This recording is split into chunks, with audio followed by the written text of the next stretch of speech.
Gue jadi ingat dulu pas gue baru naik kelas 11, kelas gue kan di rolling gara-gara kurikulum baru. Apesnya di kelas baru ini gue kagak kenal siapa-siapa. Emang ada dua teman gue yang satu kelas di kelas 10, tapi sayangnya gue kagak akrab sama mereka. Jangankan akrab, ngobrol aja kagak pernah rasanya. Jadinya sebulan pertama gue bener-bener kesepian. Teman-teman gue pada dapat teman baru, sedangkan gue masih sendiri-sendiri baik. Jadi karena gue kesepiannya udah kagak ketolong lagi, gue join lah tuh kan grup-grup random gitu. Awalnya gue coba caper lah tuh kan di grup. Bukannya di notice, gue malah dikacangin. Sampai-sampai ada yang ngatain gue caper. Ya meskipun tujuan awal gue emang caper sih ya, tapi kalau dikatain juga ya sakit hati juga lah. Jadinya ya gue nggak pernah lagi tuh nimbrung lagi di grup. Sampai beberapa hari kemudian gue ngeliat itu grup kok tiba-tiba rame banget. Kan gue penasaran, jadi gue buka lah tuh kan tuh grup. Rupanya rame gara-gara admin grupnya lagi nimbrung. Mumpung grupnya lagi rame, jadinya gue mutusin buat ikut-ikutan nimbrung. Sampai waktu ketika adminnya bilang yang mau di save PM aja ya, di situ gue ngerasa ini kesempatan emas gue buat dapatin teman pertama gue. Jadi gue chat lah tuh kan dia. Chatnya ya kayak biasa aja. Halo Min, aku Rena, Salken ya. Terus dibalas tuh kan sama dia, ya Ren, Salken ya, aku Prilia. Sejak hari itu gue sama dia nggak pernah chattingan lagi. Harapan gue bisa temenan akrab sama dia langsung sirna begitu aja. Tapi sampai pada suatu ketika pas gue baru bangun tidur, gue ngeliat notif chat dari si Prilia. Rupa dia ngebalesin SW gue. Dia nanya nama game yang gue post di SW. Nah sejak saat itulah jadi beneran gue ngerasa temenan sama dia. Makin hari gue makin deket tuh kan sama dia. Dan juga gue ngerasa kalau gue suka sama dia. Jadinya malam-malam gue dengan rasa sedikit was-was gue ngechat dia. Gue bilang gini nih, Pril, kayaknya aku mau jadiin kamu satu-satunya milik aku deh. Di situ dia bingung kan. Dia sampai ngira kalau gue ini bercanda. Di situ gue yakinin tuh kan dia kalau gue serius, kalau gue beneran sayang sama dia. Dan yang untungnya gue diterima ngejalin hubungan lah tuh kan gue sama dia.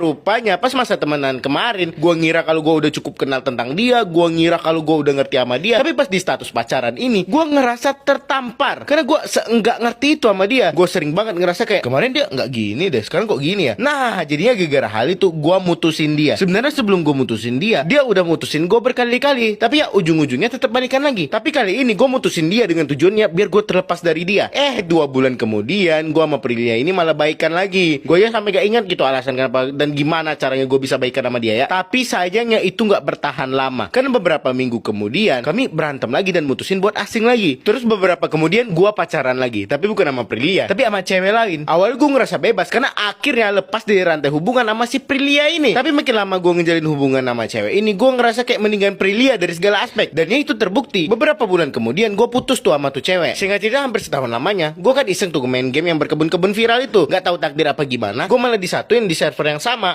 dia sama si Prilia. Gue yang gak ngeh kan sampai dia nyapa gue duluan. Di situ ngobrol lah kami kan, apa aja yang udah terjadi, apa aja yang udah kita lalui selama setahun belakangan ini. Dan ya berkat itu kita berdua mutusin buat balikan. Awalnya sih baik-baik aja, tapi lama kelamaan balik kayak 1 tahun yang lalu. Kita sering berantem, ego ketemu ego, pokoknya gak ada bedanya lah dari 1 tahun yang lalu. Muncul lah tuh kan benih-benih penyesalan di benak gue. Tapi gue tendang itu jauh-jauh, soalnya gue punya janji bakalan ketemu sama dia di hari ulang tahunnya.